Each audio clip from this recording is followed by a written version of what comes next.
Oh, dari tadi kan udah makan. Nah, di Paria, nah ini makan yang karena bila iya itu makanan tapi.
Bismillahirrahmanirrahim. Assalamualaikum warahmatullahi wabarakatuh.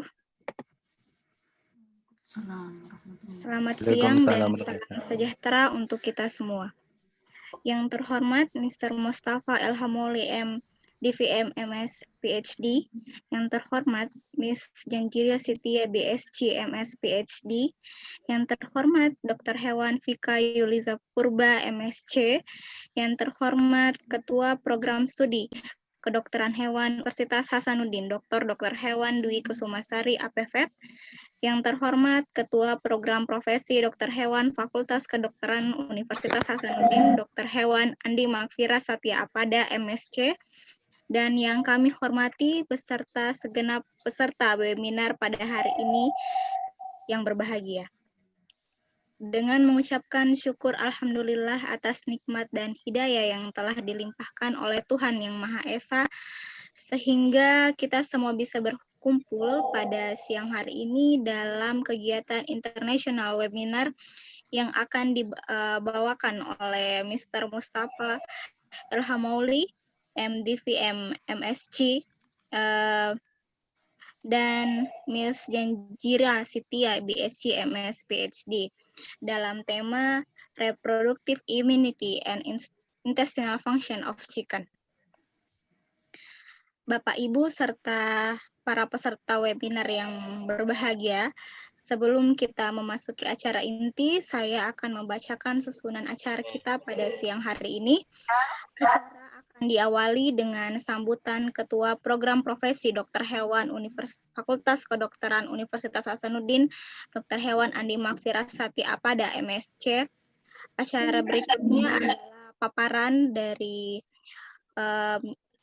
Mr. Mustafa Elhamoli, MDVM MS PhD mengenai mucosal immunity enhanced reproductive system, yang akan juga dilanjutkan oleh Miss Janjiria Sitia BSc MS PhD mengenai study of histological intestine assessing the intestinal function of in chicken due to fat diets. Dan acara kemudian dilanjutkan dengan sesi tanya jawab, kemudian penutup. Para hadirin yang saya hormati, memasuki acara yang pertama yaitu sambutan oleh Ketua Program Profesi Dokter Hewan Fakultas Kedokteran Universitas Hasanuddin kepada Dr. Hewan Andi Makfira Satya Apada MSc. Kami persilahkan. Baik, terima kasih MC Dr. Nurul.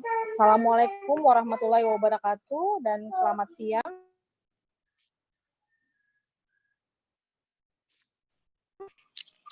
Assalamualaikum warahmatullahi wabarakatuh dan selamat siang. Good afternoon to Mr. Mustafa and Miss Janjira. Hari ini kita akan mengadakan webinar internasional untuk pertama kalinya yang telah dirancang dengan begitu baik oleh para panitia. Insya Allah kita akan mendengarkan dua narasumber hari ini.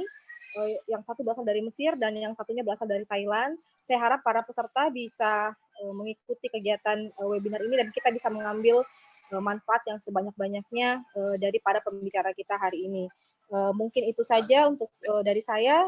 Saya kembalikan ke MC. Sekian. Assalamualaikum warahmatullahi wabarakatuh. Baik, terima kasih Dr. Makfira Satya Apada. Baik, para hadirin yang saya hormati, kini kita akan memasuki acara utama, yaitu pemaparan materi dari para pemateri kita, yaitu Mr. Mustafa Alhamuli, MDVM, MS, PhD, mengenai lecturer in mengenai mucosal immunity enhanced reproductive system, dan Miss Janjira Sitya BSc MSPD, di mana acara materi ini dan sesi tanya jawab akan dipandu oleh moderator kita, yaitu Dr. Hewan Vika Yulisa Purba MSc. Selaku moderator, kepada Dr. Hewan Vika Yulisa Purba kami persilahkan.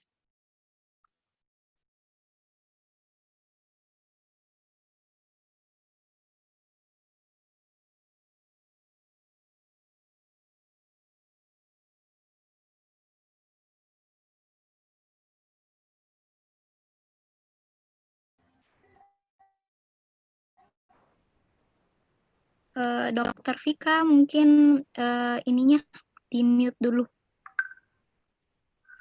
Oh iya, terima kasih. Jadi mungkin karena acara kita pada sore hari ini kita bisa langsungkan dengan bilingual, karena kebetulan memang semua peserta kita adalah dari Indonesia dan pemateri kita dari luar negeri, sehingga nanti mungkin kita lakukan dalam dua bahasa begitu ya. Tapi mungkin saya akan lebih banyak menggunakan bahasa Inggris supaya ini juga untuk menghormati para tamu kita. Oke, kalau gitu saya mulai. Bismillahirrahmanirrahim. Assalamualaikum warahmatullahi wabarakatuh.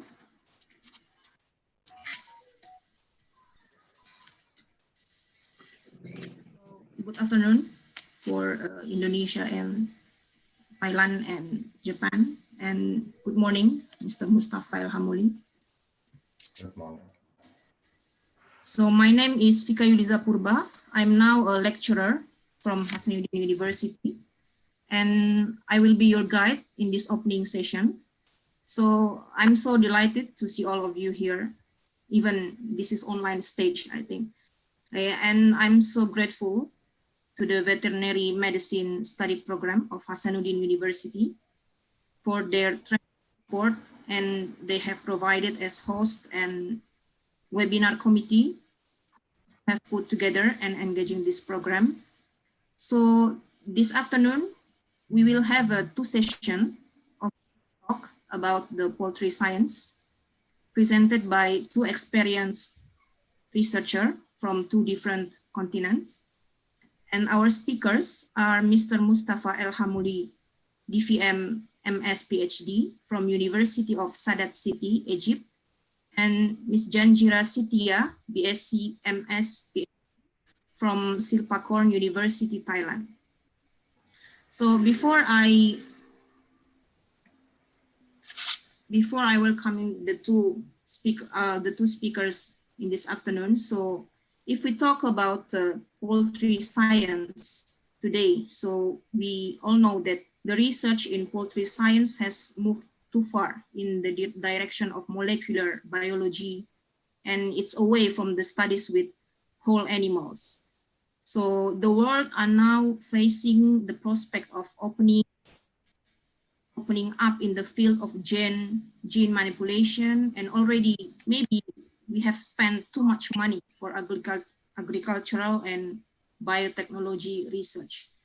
But actually, some problems cannot be solved by this approach. So I think that we have to set an experiment with whole animals, and it's still needed in this field. And fortunately, so we will discuss some basic things about the poultry sciences, and I hope that this gathering may give us the new insight of empirical solution by understanding the theories better. So in this seminar, I will ask each speaker to present their works for minutes, and we will open for this after. And for those who want to ask questions, I will give the opportunity to ask directly.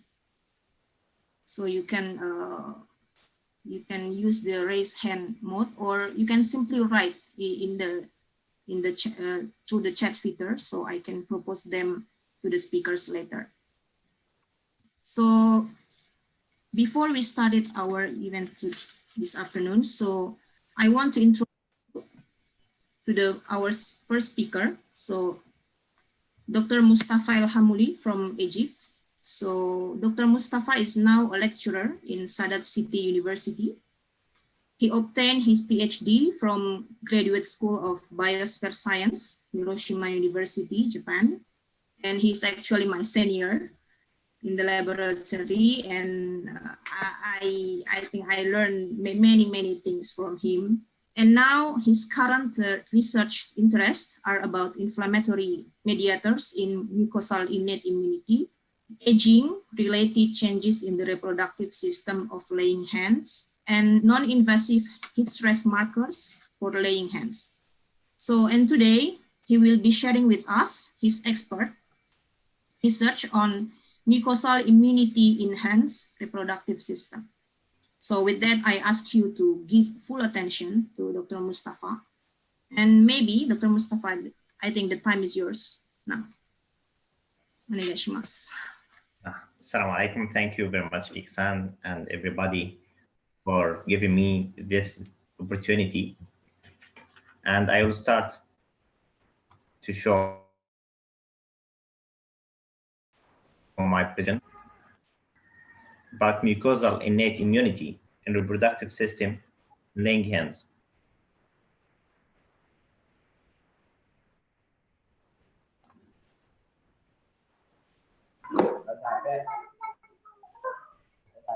Now, can you see my presentation?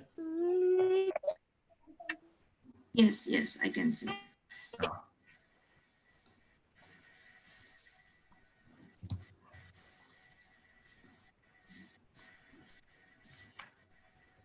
So first, mucosal innate immunity means the non-specific immunity of mucosa against pathogens, either living pathogens or toxins.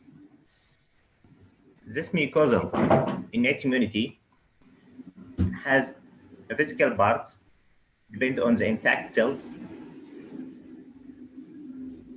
and the presence of tight junction between cells and the presence of surface cilia, which motile, and the presence of mucus part. Another important part of innate immunity is the presence of antimicrobial peptides. These antimicrobial peptides has a different electrical charge that is different from microbes. Usually, antimicrobial peptides are positively charged small proteins that can bind to the negatively charged parts in the microbes and damage them or neutralize their activity. And simply, this is the oviduct or the reproductive system in chicken. Reproductive system in chicken has ovary and one oviduct only. This oviduct has 5 parts: infundibulum, magnum, isthmus, and the shell gland, and finally vagina. Eggshell gland is formed mainly in the isthmus and shell gland. Shell membranes are formed in the isthmus, and calcium is deposited on these shell membranes in the shell gland during about 20 hours. So my research mainly will focus on the innate mucosal innate immunity in the isthmus and shell gland. This is because many pathogens can affect this part and cause eggshell quality to decrease significantly. And interestingly, one of these pathogens related to, which is a current problem all over the world, and in chicken, it is called IBV virus, infectious bronchitis virus. This virus not only attack the respiratory tract and cause bronchitis, but also attack the reproductive tract in chicken and affect eggshell quality. So simply, I will show you 3 related studies from my research. First is about how infectious bronchitis virus can affect the mucosal innate immunity and the production of prostaglandin in the uterine mucosa in laying hens. So infectious bronchitis virus, which is rated as IBV, attack shell glands in hens and cause drop in eggshell quality. So they become deformed or shellless, and this causes pathogens to attack inside eggs and decrease fertility significantly. It is enveloped single-stranded RNA virus, and so this cause the virus is not stable, and so many resistant strains develop and cause failure of vaccination. So it is important to study the immune system in chicken. When we study innate immune here, we focused on the innate antiviral. There are sensors called toll-like receptors or node-like receptors or rig-like receptors. These are kind of innate sensors. This means that they are sensors of certain patterns present in pathogens. For example, polysaccharides are present only in mammalian body. So these sensors can detect these pathogens and trigger the body to produce immune reaction by producing cytokines, by producing interferons, by producing chemokines, which attract immune cells to the site of infection, and so. And also will trigger the body to produce innate antiviral products, such as antimicrobial peptides, including avian beta defensins and cathelicidins.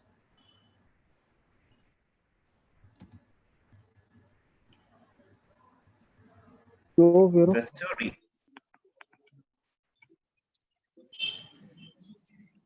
depends on first attack cells and enter. It will be detected by toll-like receptors and a very important antiviral innate sensor called MDA5, melanoma differentiation associated factor number 5, and this allows signaling to the nucleus to trigger production of cytokines and inflammatory mediators, including prostaglandins, through activation of cyclooxygenase enzyme 2, which is inducible form of cyclooxygenases, and the production of prostaglandins. And we focused on prostaglandin E2 because it is important for modulating the innate and whether it may be suitable for being used as adjuvant for vaccination. And this how affect the mucosal innate immunity represented in the antimicrobial peptides. So simple experiment had 2 parts using white leghorn hens, and then we opened the abdominal cavity under aseptic conditions and injected the IBV antigen inside the isthmus. And after 24 hours, we collected samples, RNA, and applied experiments, quantitative real-time PCR, and the ELISA for prostaglandin E2. And in this experiment, we found that we examined the immune reaction against the IBV antigen and prostaglandin increased, and also related enzymes expression increased. So in the second experiment, we checked how prostaglandin E2 affect the innate antiviral immune response using cultured cells and incubated with different concentrations of prostaglandin E2, and then applied quantitative real-time PCR. The results showed that IBV virus induces the expression of toll-like receptor 3, 7, and MDA5, which are innate antiviral recognition receptors. These receptors are specific for viruses, for the single-stranded RNA viruses, and also double-stranded RNA viruses. Single-stranded RNA usually, when they enter cells, they produce another strand and make a double strand, and this can be detected by innate sensors. And this caused the increased expression of some avian defensins, which may be also important for the protection against this kind of coronaviruses, such as the avian beta defensin 1, 2, 4, 5, 6, while cause decrease in avian beta defensin 9. Some cathelicidins, such as cathelicidin 1 and 3, also induced. For interferons, interferon alpha and beta, which are type 1 interferon, induced. Interferon type 2, interferon gamma, which act as inflammatory cytokine and also have latent antiviral activity, and also interferon important antiviral immunity also induced.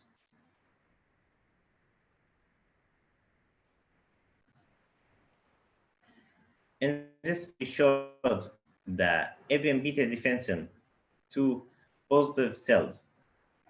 Avian beta defensin 2 is mainly produced by immune cells, and we found that their number also induced by IBV injection. And we can see here in control, they are present in the submucosa, in the uterine glands.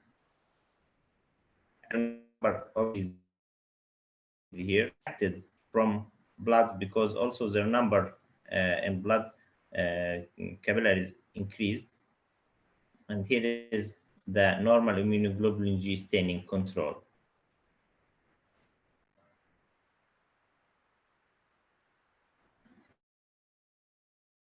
Times related to prostaglandin E2 production, there is COX-1 and COX-2. COX significantly induced by injection of IBV virus. And by ELISA, PROS2 concentration was induced by IBV injection. So the question here, does prostaglandin modulate the mucosal antiviral response?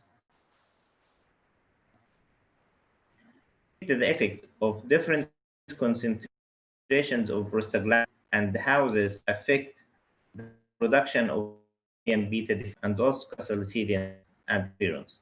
We found that prostaglandin at 500 nanomolar induce the expression including defense 7, 12, and 13. Didn't affect cathelicidin, while induced alpha, beta, and lambda cathelicidins, interferons. So it is known that PROS2 make work anti-inflammatory cytokine because it causes some phagocytic cells to decrease their activity for phagocytosis and decrease cell destruction. while their effect on the antimicrobial peptides wasn't so clear. So here we can conclude that prostaglandin E2 allow time for tissue to respond for viruses by not distracting tissue, but increasing the antimicrobial production. And here is the conclusion that IBV virus can be detected by toll receptor 3 and 7-MDA5 to produce antimicrobial peptides and to produce antiviral reaction. And parallel to this, COX-2 is induced to produce prostaglandin E2, which support this reaction by production of more antimicrobial peptides and more interferons. However, production of prostaglandin E2, which is also known to cause stimulation of smooth muscle reaction, may cause premature oviposition of shellless eggs and may be a part of the mechanism of the IBV, how it affects eggshell quality. And this was published in a journal in Serology under this title, Innate Antiviral Immune Response Against Infectious Bronchitis Virus and Involvement of Prostaglandin E2 in the uterine mucosa of Langerhans. Next study was about how aging affects cytokines and chemokines expression in the uterine mucosa of Langerhans. So it is known that with aging, eggshell quality decreases by time. And usually when hens reach around 70 to 75 weeks old, the eggshell quality become not enough for using these eggs for commercially. So we checked how aging may affect cytokines and chemokines, and this may have effects on the mucosal innate immunity in hens, and so may allow pathogens to cause problems in the uterine mucosa and so affect eggshell quality. So inflammatory cytokines, including pro-inflammatory parts and anti-inflammatory parts, were studied. Pro-inflammatory cytokines, which means cytokines which induce inflammation in tissues, including interleukin beta, interleukin 6, tumor necrosis factor, superfamily 15, and interferon gamma. On the other hand, the anti-inflammatory cytokines, including interleukin 10, transform growth factor beta 1 to 3, which are anti-inflammatory branch. These cytokines should be present in a balance in mucosa. So here in this foot we can see the surface epithelium, and here is underlying tissue, including uterine glands or ethmic glands. They also have leukocytes present, and these leukocytes will produce cytokines and chemokines which can induce the production of more adhesion molecules in the lining endothelial cells. These adhesion molecules allow more leukocytes to be attracted to tissues by a process called chemotaxis, and this allow more chemokines come to the tissue, and so these leukocytes can produce more cytokines which can affect the production of more cytokines in the tissue. So in this study, we used young and aged hens, and we can see here the shape of normal egg produced by young hens in the age around 30 weeks old. And here is the aged hen and the deformities present in aged hens, such as cracked or corrugations or presence of pimples or even shellless eggs. So we used normal hens and studied at first the normal concentration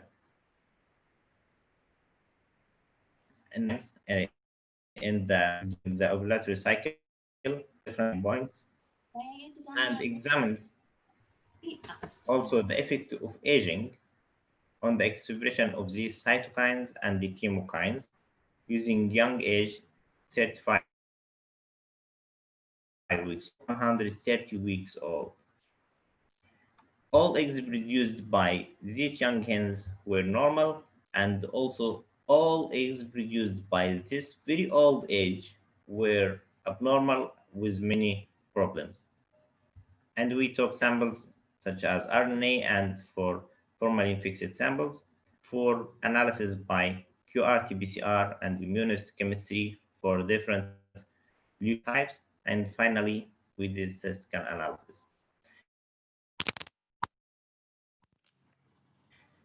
No effect or aging on the pro-inflammatory cytokines expression, including interleukin beta 6, tumor necrosis factor superfamily 15, and interferon gamma. While interestingly, the anti-inflammatory cytokines, including transforming factor beta 2 and 3, were increased. Chemokines like CCL2 and CX3CL1 expression also were increased. So this may allow more leukocytes are attracted to the tissue. So it is known that leukocytes are mainly reducing inflammatory cytokines, but why inflammatory cytokines pro-inflammatory weren't induced, while the anti-inflammatory were mainly induced. So we checked which type of leukocytes were attracted to cells. So by immunohistochemistry, we checked here the number of leukocytes and macrophages and CD8, which are effector T cells. And by image analysis, their number in the tissue, in the uterine tissue. Interestingly, we found that the increased number of leukocytes, including macrophages, and these macrophages have had two types, M1 or M2, pro-inflammatory or anti-inflammatory type, and we expected that this type of macrophages increased maybe the anti-inflammatory type, and this caused the more increased expression of anti-inflammatory cytokines, which may also affect the balance and homeostasis of tissue in the Schell gland. And this also was related to the more production of, more expression of adhesion molecules like JAM2 and MATCAM1, which are well-known adhesion molecules important for adhesion of leukocytes in tissues. And this may explain why leukocytic infiltration into uterine mucosa of aged hen was increased. In the next study, we showed how aging can affect this mucosal immune defense in the isthmus and uterus of laying hens.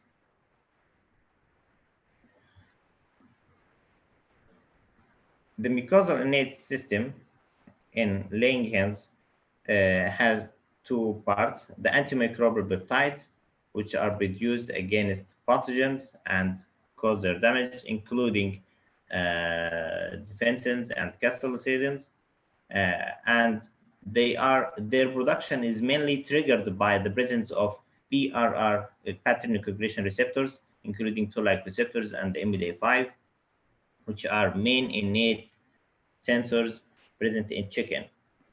This is toll-like receptors, and MDA5 is called to a family called the rig-like receptor. Only MDA5 is present in chicken, while there is no another type of receptor, node-like receptors, not present in chicken. So we studied this innate part, and also we studied how the effect of aging on the tight junction among cells of surface mucosa including occludins and zonula occludins proteins. These are families of proteins which close this part between cells and allow only water and some ions to pass between cells, and this hinders pathogens from entering between cells. And the results show that in the isthmus, aged hens had more expression of zonula occludins 2, and in the uterus, occludin protein gene expression was induced in aged hens. This means that the spaces among cells in aged hens is not weakened by aging, but rather it is strengthened by more production of tight junction proteins. For defensins, the surface mucosa produced more defensins and not decreased by aging. Here we can see that even defensin 10 and 13 expression were induced in aged hens more than young hens, while there were no effects on casalcidins expression. In the uterus, same pattern was seen, that aging induced expression of antimicrobial peptides. So it is clear that mucosal innate immunity became stronger in aged hens, not weakened as expected. And here we can see the expression of toll-like receptors. Toll-like receptor 1.1, 0.2, and 2.1, 2.2, toll-like receptor 5, toll-like receptor 7, which are mainly here toll-like receptor 7, 15, 21, mainly for antiviral sensitivity. Toll-like receptor 5 is mainly for flagellin, which is present in bacteria. So different innate sensors are present, are induced in aged hens by aging, while in the uterus there were no significant change. So we can also conclude that the uterine mucosa became more sensitive to pathogens more than in young hens. While the cause of the decreased eggshell quality may be related to the activity of the mucosa itself for production of calcification proteins and the calcification process transport of calcium from blood to the eggshell itself. Thank you very much for listening to this presentation, and welcome for any questions. Thank you. Thank you very much, Dr. Mustafa. It was a very nice, I think, short and very nice. And I want to remind to all participants again, you will have the opportunity to ask the questions through raise hand mode, or just writing them in the chat feature. So, but we only open discussion after the second speaker present her research. Is it okay to stay with us, Dr. Mustafa? Yes, yes, please. Okay, thank you very much. So, and now I'm pleased to welcome our second speaker, Dr. Janjira. Are you there?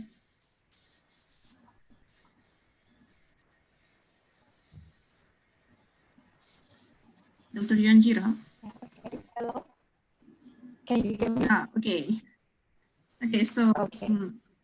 Okay, so before you start your presentation, so I will introduce briefly.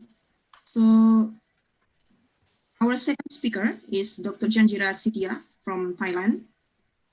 And she is now a lecturer in Faculty of Animal Sciences and Technology, Silpakorn University. She obtained her Master in Animal Science at Kagawa University, Japan. And her PhD was obtained from Ehime University, Japan too. And her research interest is in improving ingredients feeding for chicken healthy production through investigating physiological and immunological function of the digestive organs. And today she will be sharing with us her expert research on the intestinal function in chickens due to fat diets through histology. So once again, let's give our full attention to Dr. Janjira. I think Dr. Janjira, the time is yours. Okay, thank you very much. So I will share my PowerPoint, my presentation. So now I cannot see yet your presentation.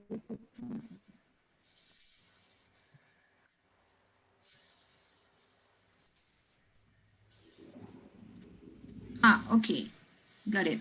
Okay, so now can you see my presentation?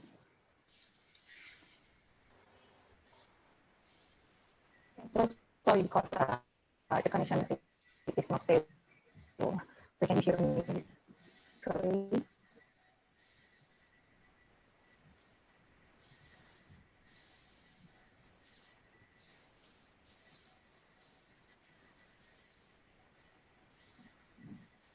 I'm sorry, I cannot hear your voice. Okay, can you hear me? Ah, okay. So it's not stable. Can you hear? Hello. Yeah, I can hear you, but maybe the connection is not so stable, but it's okay. I will tell you. Not stable. Mm.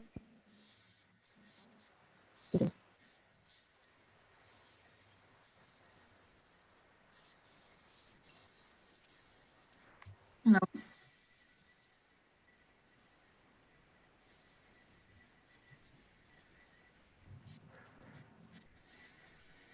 Hello.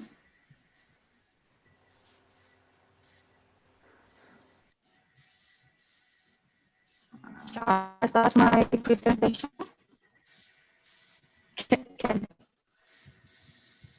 Can you guys hear me? Yeah, yes, I can hear you now. Okay. So I will start my presentation. So today the topic is study of histological testing assessing the intestinal function in the chicken due to fat diets. So today this is my outline of my presentation.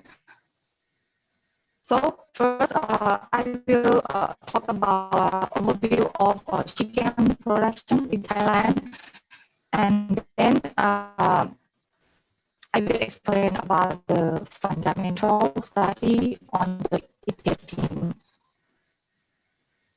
And next, I will talk about process until establishing the histological intestinal alteration, assessing the intestinal function.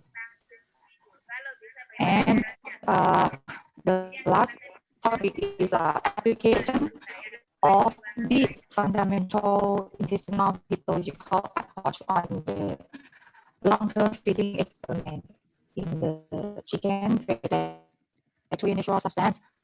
So actually, I would like to demonstrate that intestinal histology can be used as an index for assessing both intestinal function and nutritional value of ingredient. So,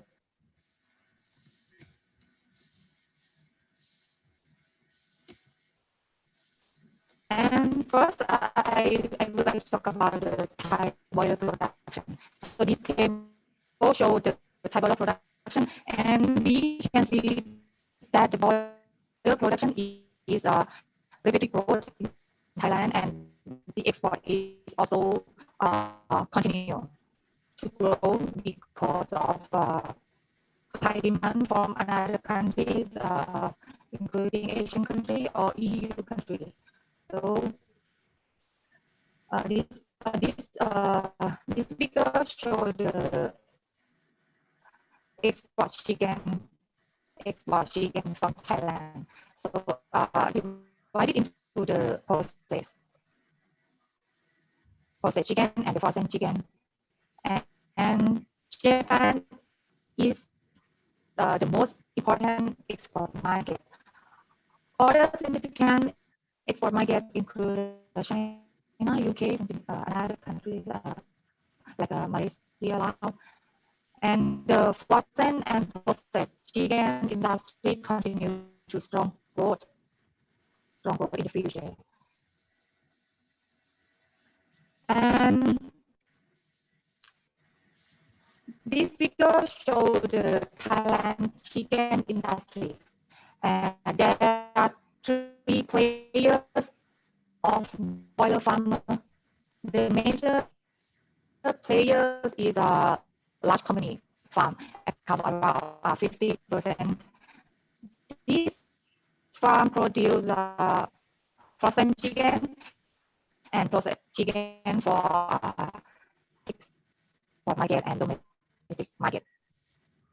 This output is slaughtered by modern slaughterhouse, and the second player is a contract farm, contribute another 40%. This output purchased by the domestic consumer and also export market also. And the remaining 10% of national production come from independent farms. All their output is sent to the smaller slaughterhouse and then on to the domestic market, only domestic market.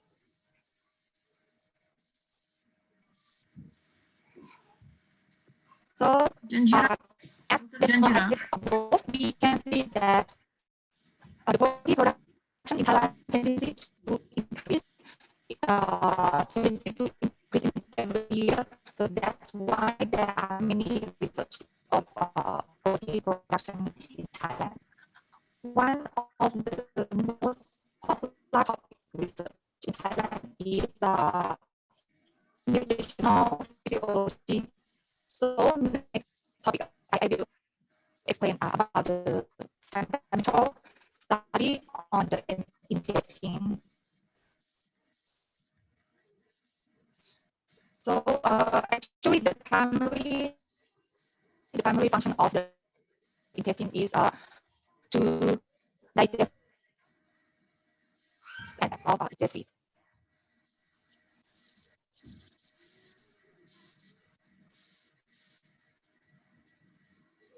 Can you hear me? So now you're seeing your first slide. Is it correct? Oh, I'm sorry. So maybe it's not working.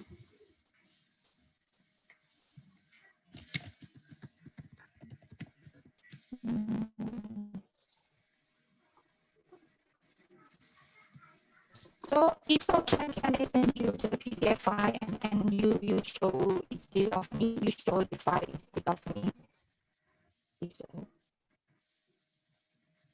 I'm sorry, I cannot hear you.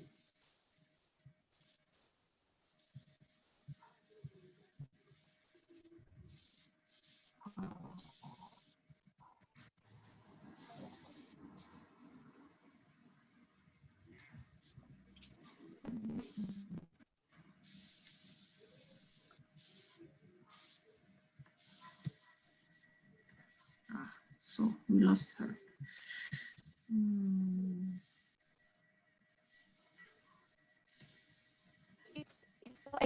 Can I use the PDF file of my presentation and will you show my slide instead of me?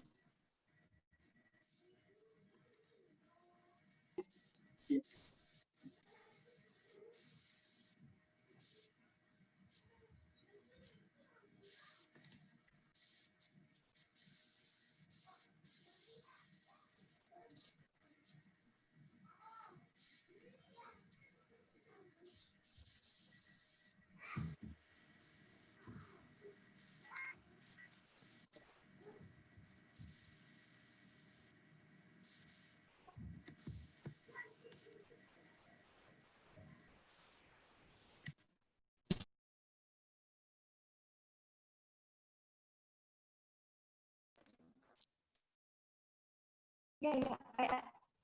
Mm.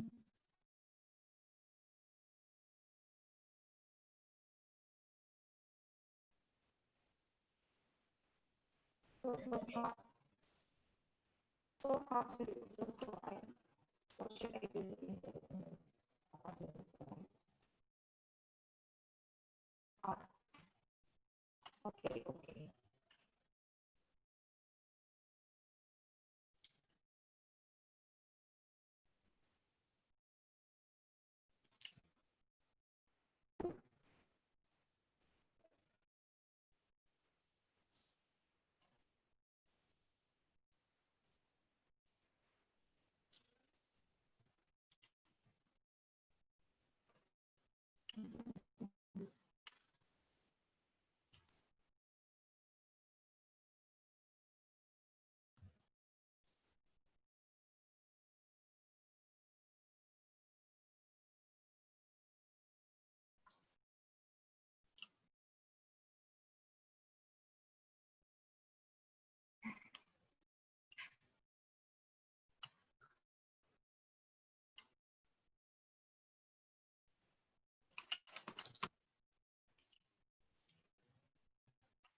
This is the first slide.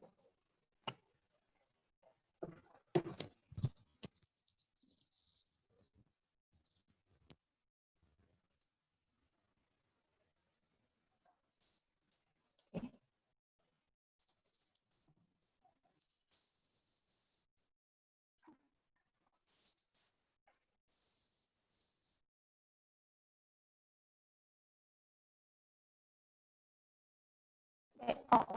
Only my voice, but in the slide.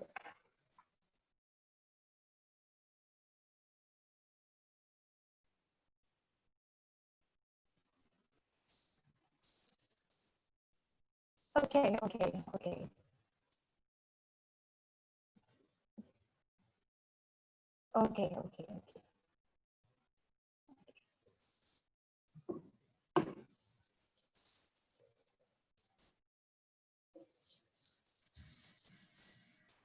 I'm so sorry about the connection. Okay, now it's okay. From now, mhm.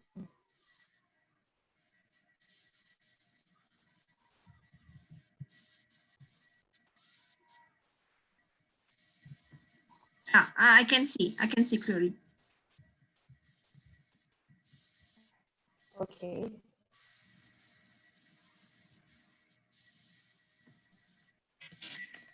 So I will explain about the next topic of my presentation. So as I described, we can see the protein production in Thailand is tendency to increase in every year. So that's why there are many research of protein production in Thailand. So one of the most popular topic research in Thailand is nutritional physiology. So this is a second topic of this presentation about the fundamental study on the intestine. And actually, the primary function of the intestine is to digest and absorb insect feed. So the intestine seems to be the most fundamental organ for improving the growth performance.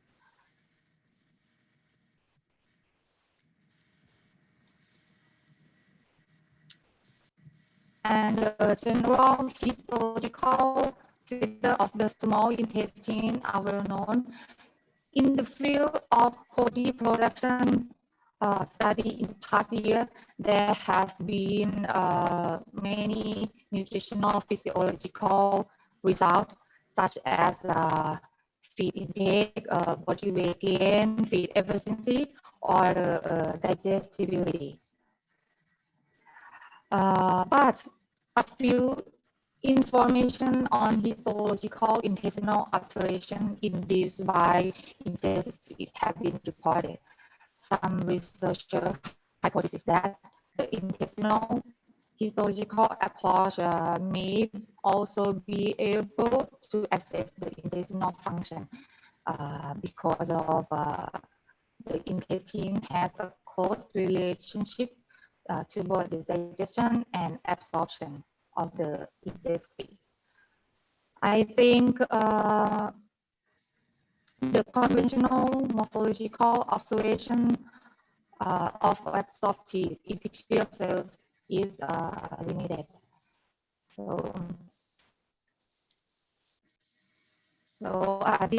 This slide will show the gross anatomy of a small intestine, and the small intestine is divided into three parts known as duodenum, jejunum, and ileum.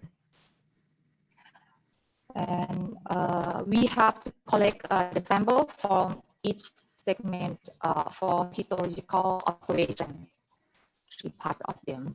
And this is histology of small intestine. The surface of the mucosa is lined by a simple columnar epithelium, and intestinal villi are the protrusion of the lamina propria into the intestinal lumen to enlarge the digestive and absorptive area here.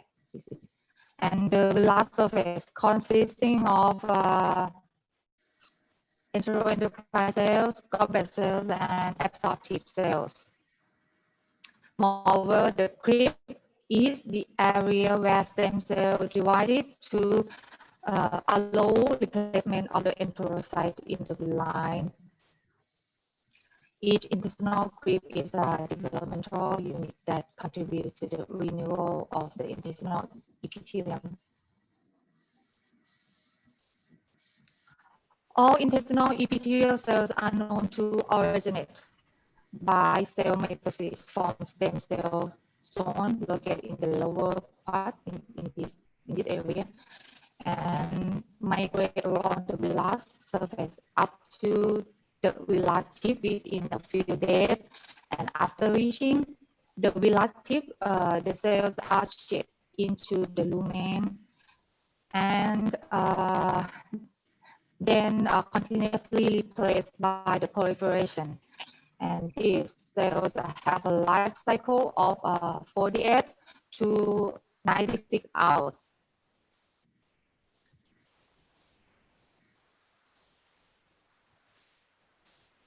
Because of the cell turnover and blast the whole process of a cell renewal. So the turnover time is the time taken to replace a number of epithelial cells. So equal to that in the entire population. Such a cell turnover is likely to be altered by the intestinal function like this. And as described above, such a cell turnover is likely to be altered by the intestinal function. In addition, the villus height is assumed to change according to the cell area or cell number. So the ingest feed might be determined by the ingest feed might be determined by the light microscopic parameter and morphological alteration. About the light microscopic parameters, I will observe the villus height, villus area, and cell area using the light microscope. And the morphological alteration, I will observe the epithelial cells on the villus apical surface using scanning electron microscope. This figure. And this is this slide show the tissue sampling for intestinal histological observation. After chicken was killed, the whole small intestine was removed, and in each part of small intestine were collected. And the middle part of each intestinal segment were taken and prepared for light microscopy and scanning electron microscopy.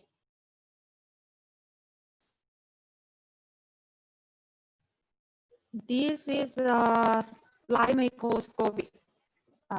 This is a light microscopy. The small intestine was cut and flushed with PBS and then kept in bowl in solution. But if there is no bowl in solution, you can use 10% neutral buffer formalin for fix the intestine. And then sample were prepared for paraffin embedding and then cut at a micrometric cross section. After that, the sample was stained with hematoxylin and eosin, and each glass slide was observed under the light microscope.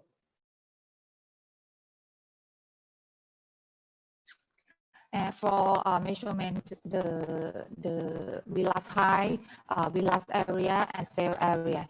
This is villus height was measured from the tip to the base, excluding the clip. And this is villus area. Villus area was calculated with this formula. So we use the apical wide and the basal wide and also villus height, and using this formula. And cell area, the measurement of cell area, the area of the epithelial cell layers was measured, and the epithelial cell area was divided by the number of nuclei.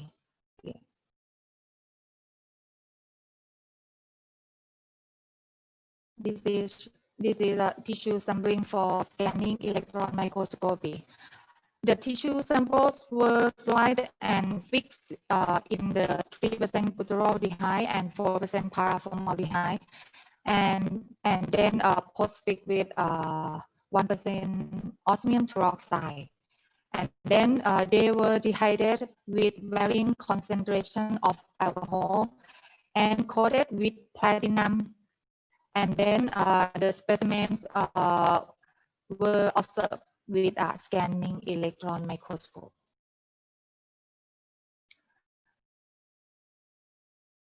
So this is the epithelial cells on the villus apical surface using scanning electron microscope, like this figure.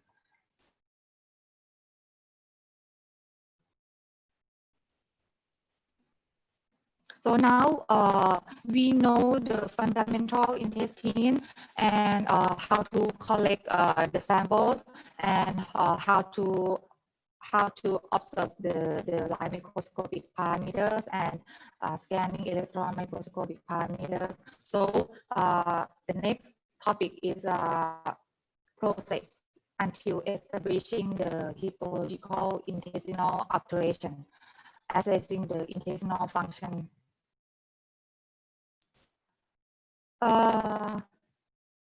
We have two models. We have two models for demonstrate that the histological intestinal alteration assessing the intestinal function. So first model, I use a natural model. I will compare the intestinal histological alteration between the wild leghorn and boiler. And the next model, I observed a histological alteration of the intestine after fasting and refeeding.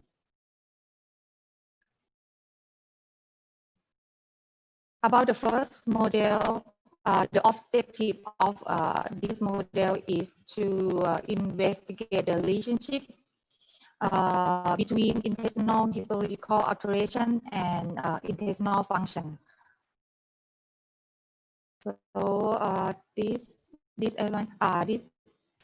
slide show the body weight change of the wild leghorn and boiler and feed intake also.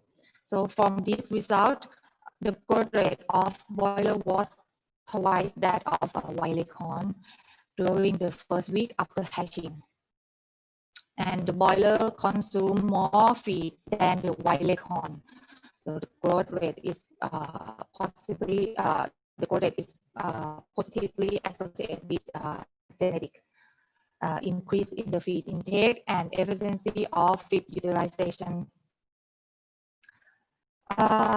It may be assumed that such increased feed intake and efficient feed utilization induce an alteration of intestinal function, which could influence intestinal morphology also.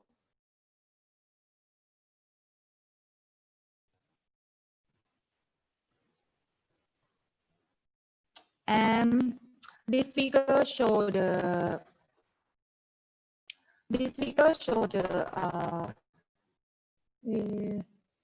epithelial cells of villus apical surface of duodenum.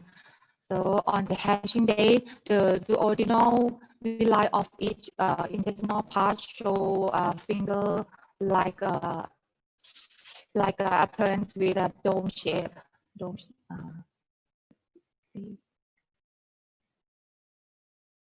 Like a dome shape in both of it. And in the wild leghorn, the villus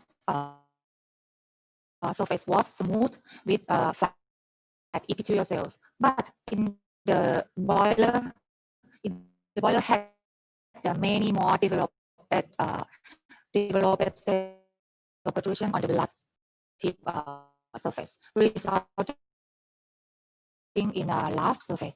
This is the boiler show the large surface. However, in the wild leghorn show the quite smooth surface on the villus apical surface. This is very different from both of them. This induced by genetic selection for rapid growth rate and faster growth rate by increased feed intake and more effective feed utilization in boiler.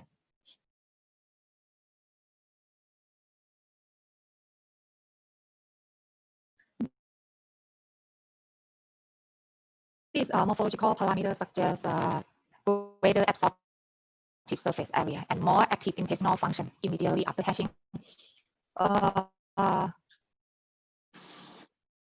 This area shows the protoblated cells, and these cells is developed epithelial cells, epithelial cell protrusion. And this area shows the cell cluster. Cell cluster consisting of many protoblated cells. This is a cell cluster, but in each is a protoblated cell.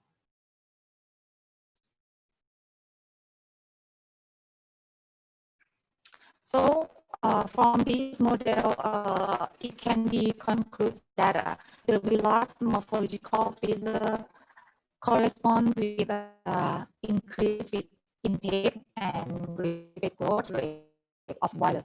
This suggests that possible intestinal histological alteration related to intestinal function.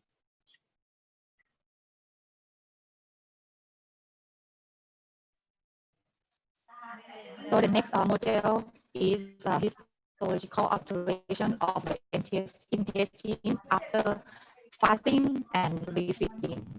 So this model is to evaluate the histology of the intestine are altered by intestinal function due to fat diets.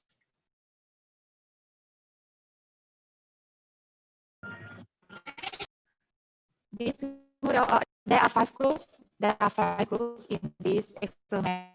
Control 12-hour fasting, 24-hour fasting, and 36 and 3-day fasting. From this graph, we can see that the fasting treatment induced a decrease of duodenal villus height. Also in the 24, 36, and 3-day fasting, our chicken show a remarkable reduction.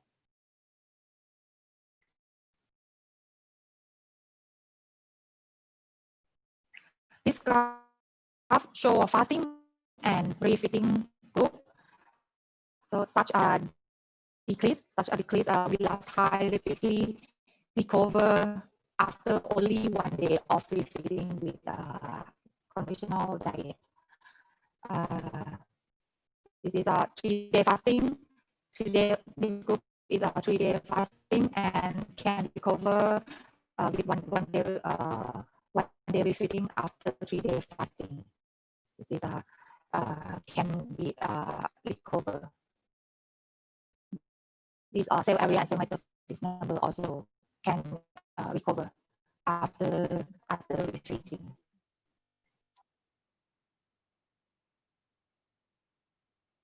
So this model can be concluded that histology of the intestine are alter the intestinal function due to the diet, due to fat diet.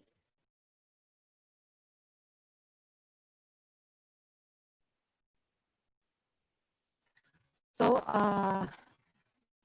we can we can conclude that histology of the intestine are altered by intestinal function due to fat diet. So next topic is application of this fundamental intestinal histological approach on longitudinal experiment in chicken fat, the dietary natural substance. In this topic, I will show some papers regarding the histological alteration after feed some ingredient or some natural substance.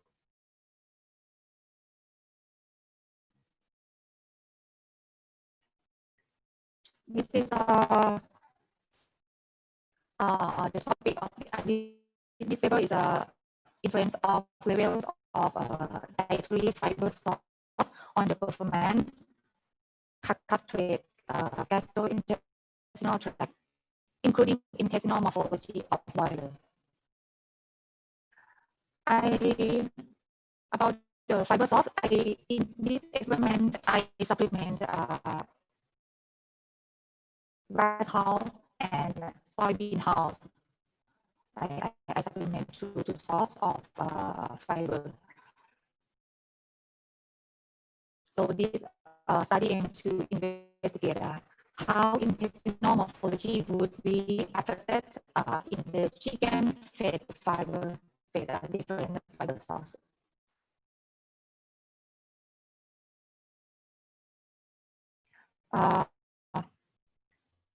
From this table, no significant difference were observed in the growth performance, including fecal ammonia nitrogen.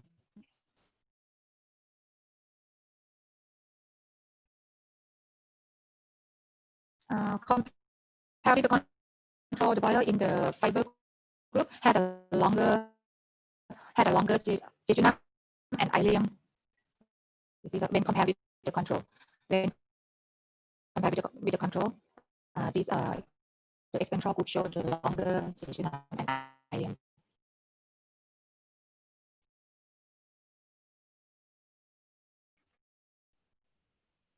And when compared with the control, the experimental group significantly increased in the duodenal villus height. of chicken.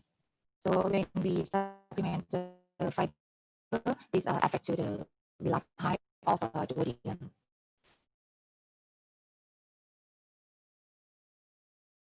So this experiment, these results suggest that the inclusion of fiber of the diet enhance the development of gastrointestinal tract and intestinal morphology without negatively affect to the growth performance.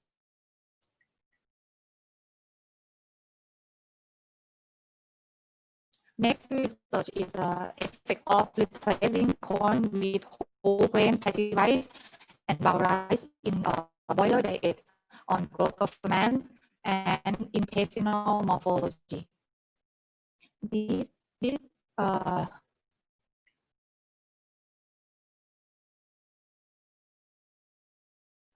this experiment, the objective of this experiment to determine the effective utilization of whole grain patty rice and brown rice in the boiler diet. Actually, this experiment, I try to use another feed ingredient replacing big corn because during that time the price of corn is very expensive. So I try to use another feed ingredient. So I use this patty rice, and I use the whole grain patty rice because I want to save the feed cost. So I use a whole grain form, and I use a whole grain patty rice in this experiment.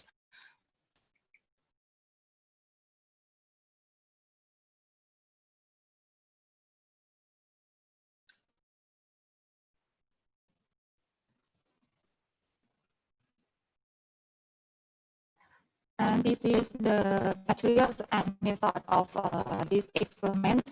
There were 5 groups diets, and the corn in the basal diet was replaced with a different level of whole grain patty rice and brown rice, consisting of a different ratio.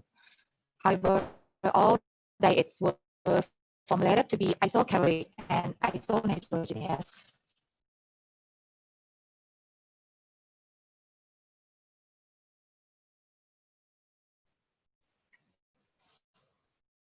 This experiment also, there were no significant difference in the performance.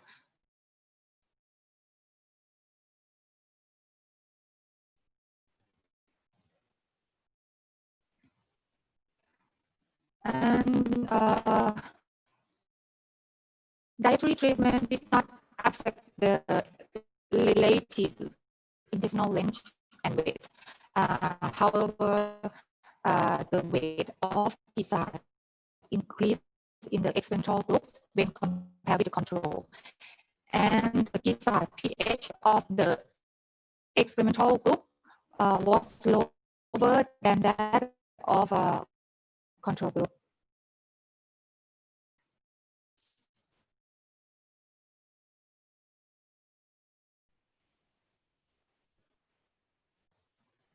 This figure shows villus height and villus area of each intestinal segment in all groups. Both of them did not change in all groups.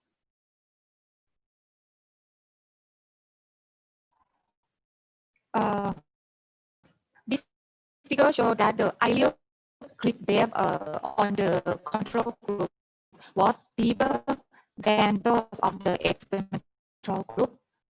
And the ileal villus height clip depth ratio increased in the experimental group when compared with the control group.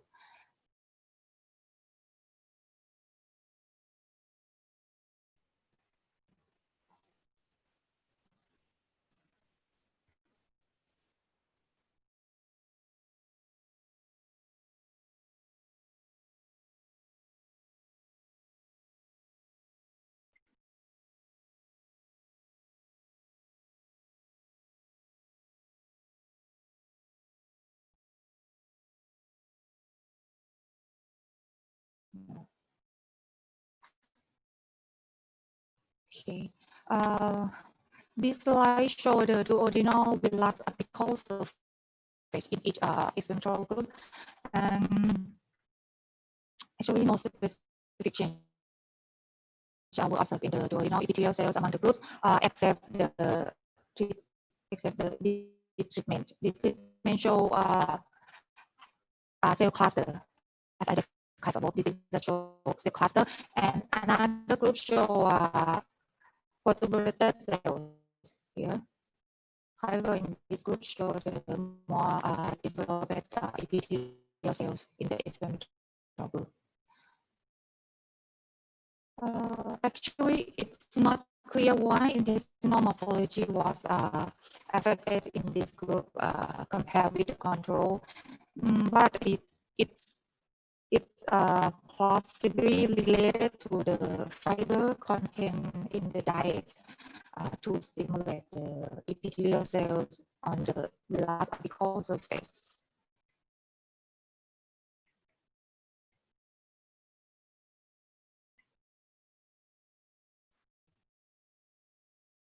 So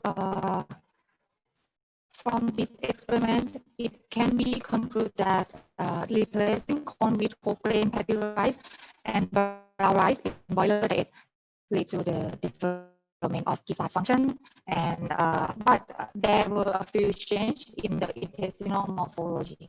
Histological results indicate that there were greater variety of ileum and epithelial cells in the duodenum. So my presentation can be demonstrated that the high value of these like microscopic parameter as well as vertebrated cells and cell cluster correspond well to an activation of intestinal function due to ingest feed, and can be used as an index for accessing both intestinal function and nutritional value of feed ingredients. So I finished my presentation. Thank you so much for attention. I'm so sorry for connection. Okay. Thank you, Dr. Thank Janira. you. I hope that we can still learn something about her presentation. So, and now I think it's time for discussion. So I will open 2 sessions of discussion. And first, I will open maybe for 3 questions. But now I already received some questions. So maybe just I just want to directly ask. So maybe the first question is for Dr. Mustafa. From Mr. Eko Widodo from Brawijaya University.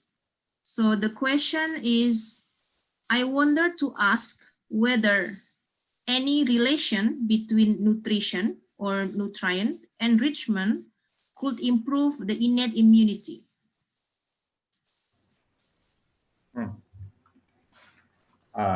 Maybe yes, nutrition is very important for and very related to mucosal innate immunity.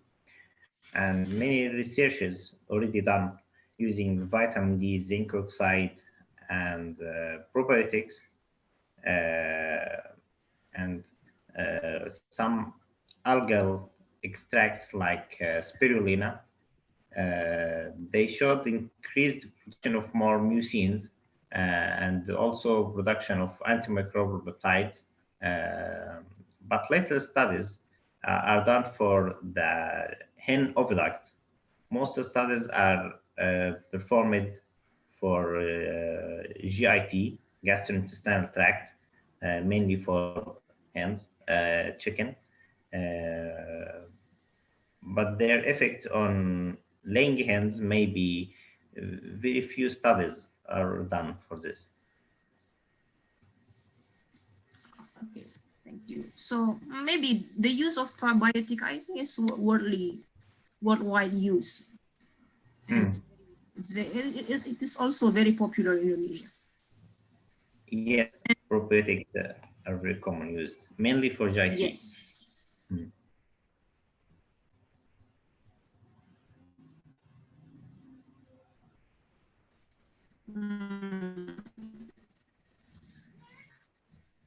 So the second question, this is from Miss Eva Tangkeris, Samratulangi University.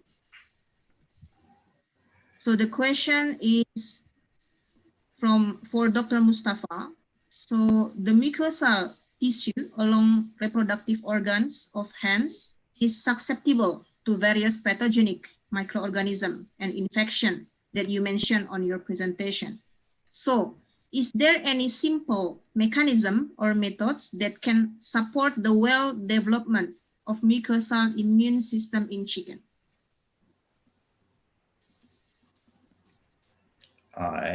In oviduct. Nearly the same question. Yes. So maybe yes.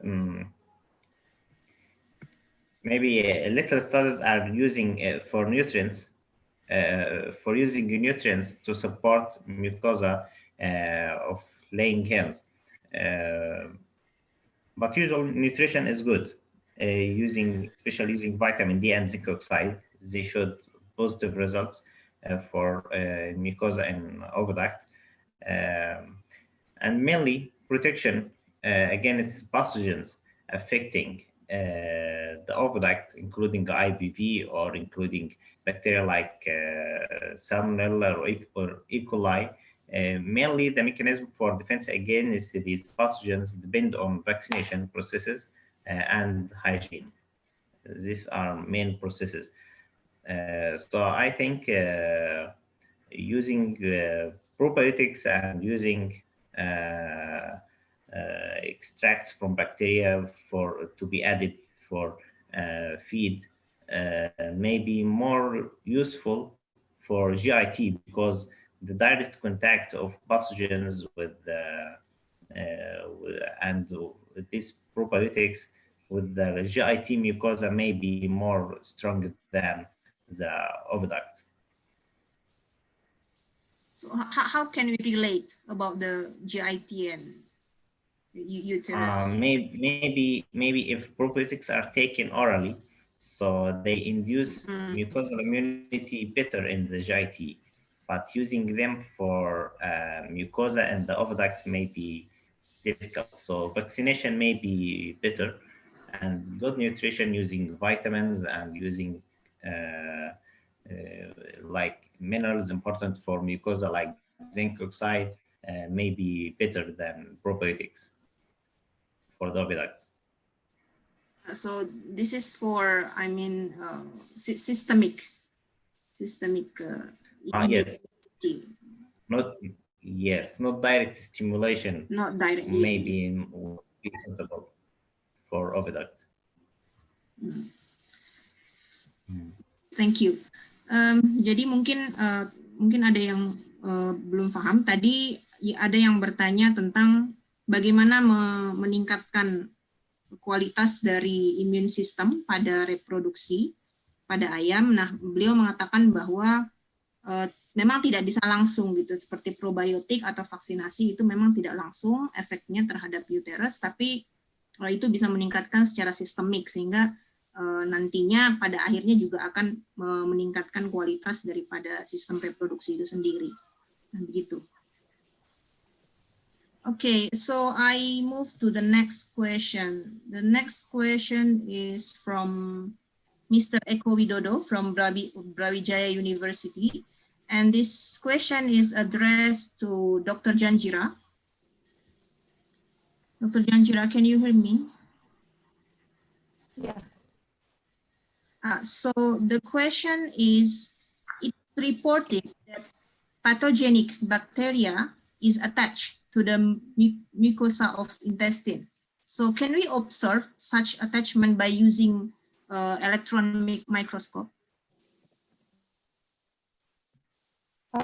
Sorry. Yeah. Please ask me again. So the pathogenic bacteria is reported to be attached, can be attached to the mucosa of intestine. So can we observe this attachment by using electron microscope? Yes, yes. Also, we can use the scanning electron microscope for observe the bacteria. Yes. Okay. We can see. And then another question is from Dr. Sartika. This is from Polbangtan Goa. The question is, what is the best strategy that you recommend in order to improve absorption of nutrient in broiler?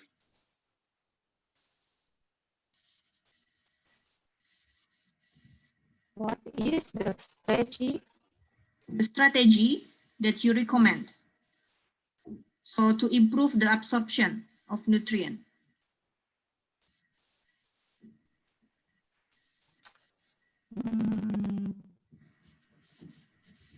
Or improve the intestinal morphology, or for improve the growth performance in boiler. So maybe Sorry. absorption of nutrient in broiler. Absorption.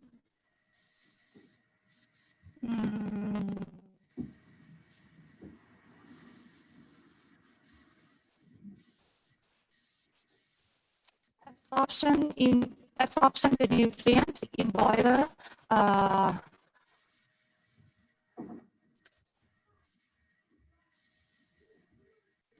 What's the strategy? Yeah, yes. I mean, she asked about what is the strategy to improve.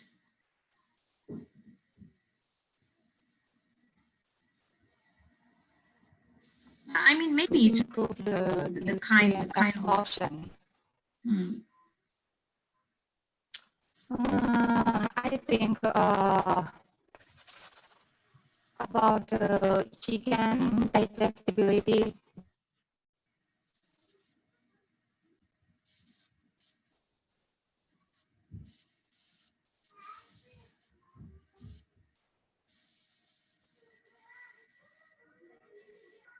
Hello, Dr. Janjira.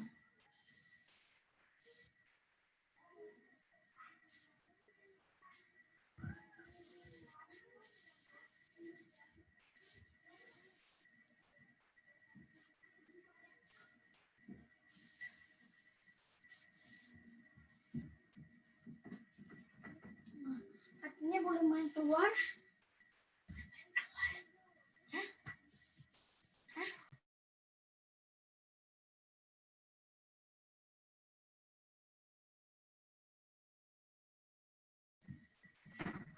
Dr. Janjira, can you hear me?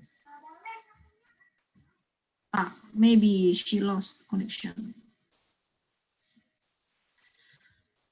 Okay, maybe it's a little difficult, but we are waiting. So if she can come back to this seminar.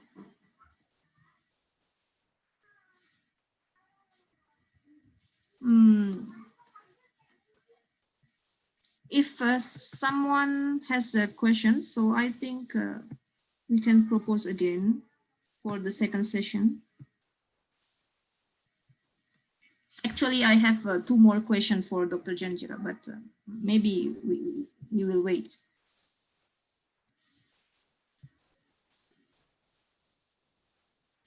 Is there any question for Dr. Mustafa, maybe?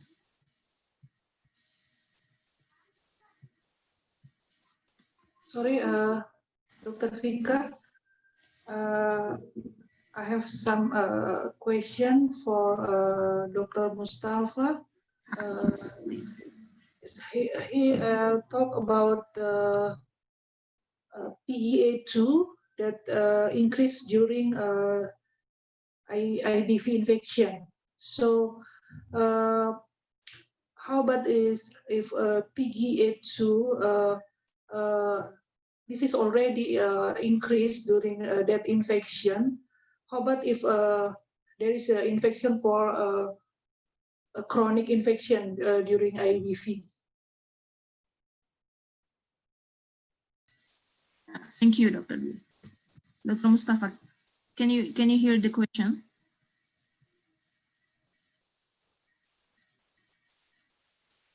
Maybe you can unmute your speaker. Sorry, yes. Okay, thank you. Your question is whether chronic infection affect the prostaglandin E2 production, right? Yes. Actually, in our study also we worked on aged hens and tried to check whether we expected maybe there's chronic stimulation by everyday laying egg may cause chronic inflammation in the oviduct, and this may induce the production of some inflammation, including prostaglandin E2. And we checked the expression of COX-1 and COX-2 in young and aged hens, but there was no significant change for production of prostaglandin E2 and also for the producing enzymes. This is in our studies, but it is known that prostaglandin E2 usually is predominant in chronic infections, and it allows tissues to be more safe and less destructive conditions. This allows tissues to produce safe antimicrobial peptides and not the cytotoxic immunity. This is the general rule, but we didn't find this in case of aged hens reproductive system. Thank you. Thank you very much. Maybe immune system is like a orchestra, something like that. Okay. So it's complicated. Yes. But Dr. Mustafa, your research is very good. I am interested about your research, and also Dr. Janjira is very interesting for us. Maybe for next, please, next time, if this COVID-19 already disappear, you can come to Indonesia again and talk with us together. And maybe have a collaborative research with us, especially with Dr. Fika. Thank you. Thank you, Dr. Dwi. So, Dr. Dwi Kusumasari is our the head of veterinary medicine study program of Hasan University. Dr. Mustafa, I saw you from Sadat City. You know Prof. Amin Hassanin? Yes, he is my sensei. He's my prof. Amin Hassan is same lab with me from Osaka. Really? Such a small world. He is in my department. He is the head of my department. Okay. Thank you. So maybe there will be next time for us. Yes. Yes. Nice to meet you. So. Okay. Now Dr. Janjira is coming back. Can you hear me? Yeah, I'm so sorry. It's okay. My computer and connection. So very sorry. It's okay. It's just it's online, so it's acceptable. It's acceptable. So so the question was, I forget. What the best strategy that you recommend in order to improve the absorption of nutrient in broiler? So maybe it related to digestibility of the feed itself. Yeah. Is there any other comment? Yes. I think, and if yeah, and if we add some enzyme also, the external enzyme that can be that help to possibility to digestibility and absorption also. If we add some enzyme, external enzyme, that is, I think, the best strategy to improve the digestibility and improve the nutrition, nutrient absorption. So it related to the quality of the feed itself. Yeah, yes. Okay. So there's another question for you. So this is from Eka Hestiana from Erlangga University. So the question is, in your conclusion, in your presentation, you wrote that estimating the intestinal function, it is reasonable to observe the epithelial cells of the villus tip. What do you mean with the epithelial cells here? The epithelial cells, by using using the scanning electron microscope. So each epithelial cells.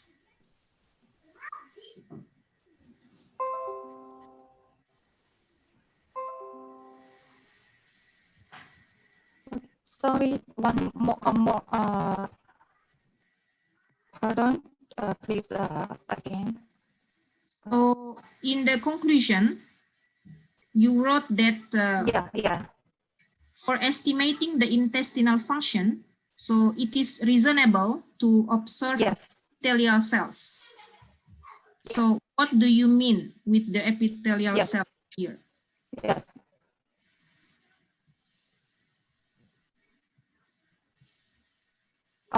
Epithelial cells are that, I mean the protuberated cells.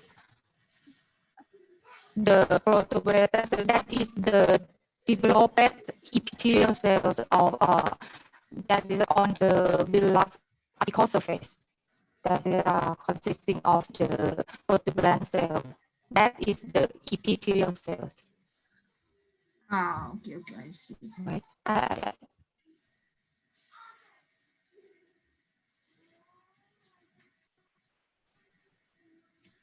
Thank you. So,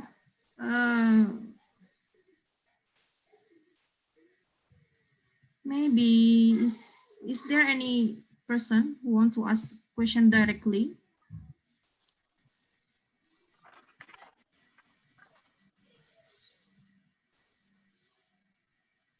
I already have another question. So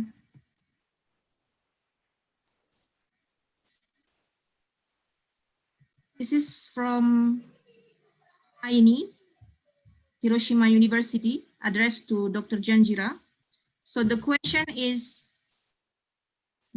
particle size of feed affected on the intestine? So the rice you used in your study was fine or coarse ground?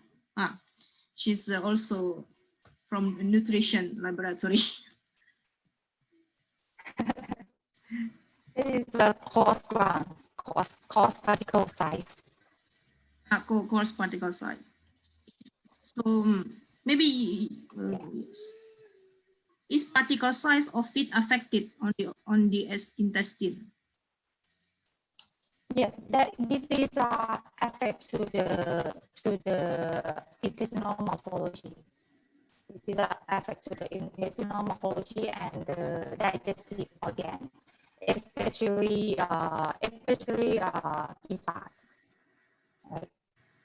The coarse particle size affect to the to increase the desert weight and affect to the desert pH. So these may be related to the intestinal function. Okay, so it affects so much about the morphology of the intestine. Okay, I have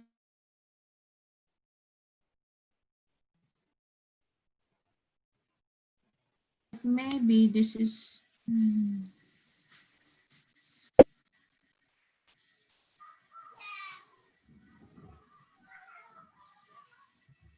this is from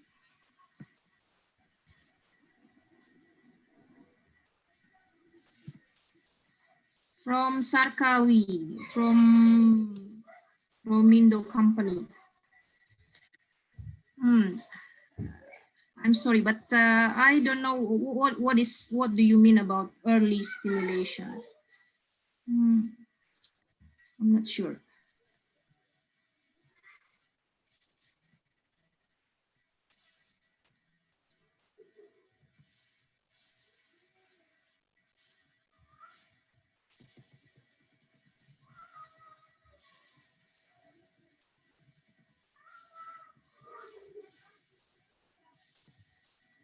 So, Dr. Mustafa, so there is another question, but I'm not sure if I can understand well this question.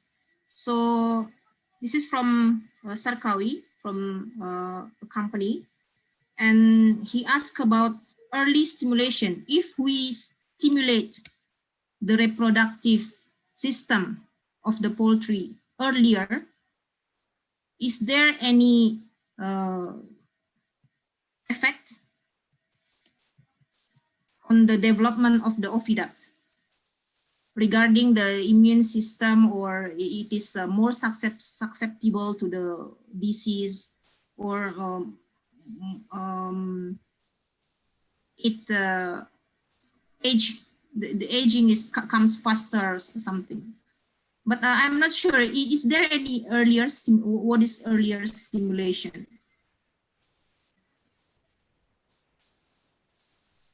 Early is early stimulation of intestine or oviduct? Or reproductive system.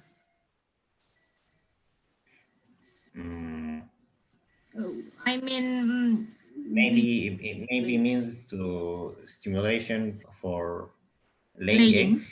Yes, laying eggs.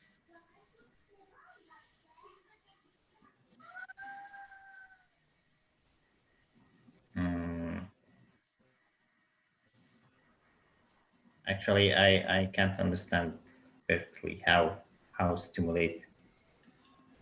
How to stimulate? me too. So maybe Mr. Sarkawi or Dr. Sarkawi, you can write again your question, Yes. because I'm not sure about the earlier stimulation. Stimulasi dini pada saluran reproduksi itu seperti apa? Apakah saya tidak tahu apakah menggunakan hormon atau bagaimana gitu. Karena biasanya memang tidak ada stimulasi ya. Kita menunggu saja ininya. Mungkin bisa diinikan kembali. Okay. So I think there is no more question. But I want to ask maybe the last question for Dr. Mustafa, because so you said that the aged hen had the higher expression of inflammatory cytokines. But also usually the aged hens has a poor quality of eggs. So is there any relationship between this? Yes, maybe this the normal balance of pro-inflammatory and anti-inflammatory cytokines is very important for normal function of cells. So if this balance is disturbed, the function of cells for transport of calcium ions and minerals required for eggshell calcification and for production of eggshell matrix proteins also may be affected. So in our studies, actually, we also checked the effect of aging on eggshell proteins and eggshell minerals transport to the eggshell, and we found this this disturbance in cytokines may be related to the decreased production of some eggshell matrix proteins, including some collagens, which are required for the strength of the eggshell. So this may be related by some way in the not in the immune part, but in the production of the components of the eggshell itself. Oh, I see. So, because usually in young or aged hens, we use the same feed. Yes. So usually, yeah. So, is there any comments from you? Is it good? I mean, because the physiological condition change from young to aged hens. Yes. Maybe when usually when farms find their hens begin producing lower quality egg, they induce a process called molting. Molting, which is a restricted feed for some time, so chicken stop laying hens for about 1 month or 6 weeks, and begin again to produce eggs, and this regenerate the oviduct again, regenerate this epithelium, and the balance of cytokines is somewhat resumed again, and function of epithelium also enhanced, and eggshell quality enhanced maybe 20%. So maybe also this can be, if somehow can be modified in feed itself by some way to avoid the increased production of anti-inflammatory cytokines, may support this problem in aged hens. Because molting itself is some countries prohibited because it is against animal welfare, and so maybe some feed additives can be added to maintain this balance of production of cytokines. So it's very interesting because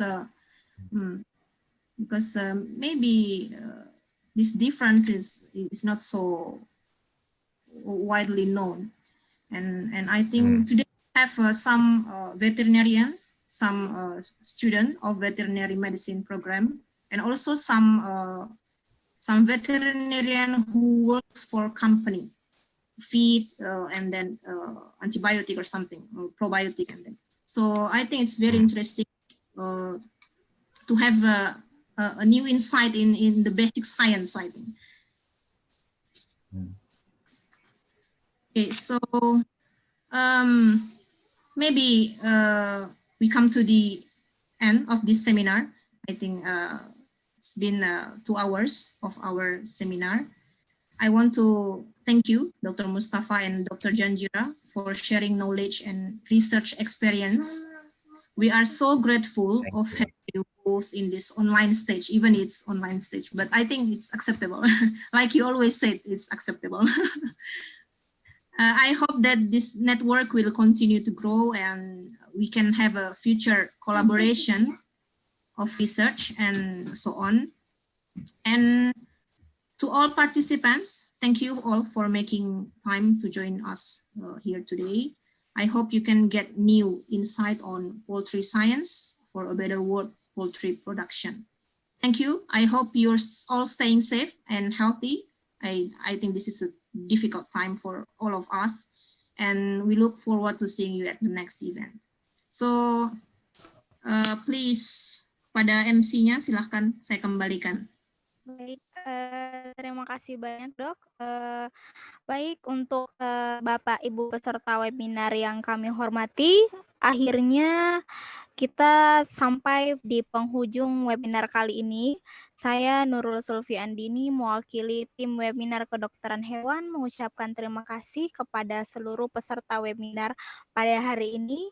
And we would like to say thank you very much for Dr. Mustafa El Hamouri, DVM MS PhD, and Dr. Miss Janjira Sitia BSc MS PhD for the time, information, and the knowledge to given to us, and we hope that it will be useful for us. Dan terima kasih pula kepada Dr. Hewan Vika Yulisa Purba MSc. Semoga cepat selesai sekolahnya, Dok, dan segera kembali ke Indonesia. Baiklah, apabila ada salah kata dan kekurangan dari saya selaku pembawa acara dan tim webinar pada hari ini, saya mewakili tim webinar kedokteran hewan mengucapkan permohonan maaf yang sebesar-besarnya apabila dalam kegiatan webinar pada hari ini banyak kendala dan ketidaksempurnaan dari acara ini. Terima kasih. Akhir kata, wassalamualaikum warahmatullahi wabarakatuh. Waalaikumsalam warahmatullahi wabarakatuh. Thank you so much. Waalaikumsalam warahmatullahi wabarakatuh. Thank you very much. Assalamualaikum warahmatullahi wabarakatuh. Waalaikumsalam warahmatullahi wabarakatuh. Thank you, Mr. Mustafa. Thank you, Dr. Mustafa. Thank you very much. I'm very happy for today. Dr. Janjira Thank you Sitia. very much. Thank you very much. Thank you, Dr. Mustafa, please ask the Prof. Amin because I emailed him. He didn't reply until now. So I tried to ask him also by ResearchGate, by email in ResearchGate, but maybe I know he's very busy right now, but please tell him. Yes. I emailed him Okay, I'll pass him your 1 greeting. week ago. Okay. Yes. I'll pass him your greeting. Thank you very much. Yes. Thank you. Thank you very much. Thank you. Can we take a picture? So please, Dr. Janjira, Yeah. please open your video so we can take a picture together. Now I cannot open my camera. I don't know. There is some It's okay, problem. but So I try many times, here. but cannot. Thank you very much. Thank you.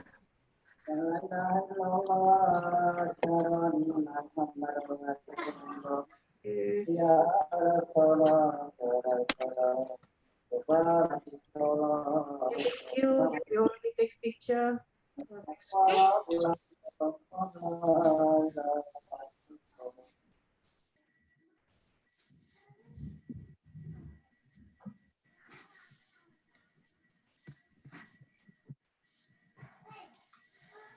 Sudah, Bu?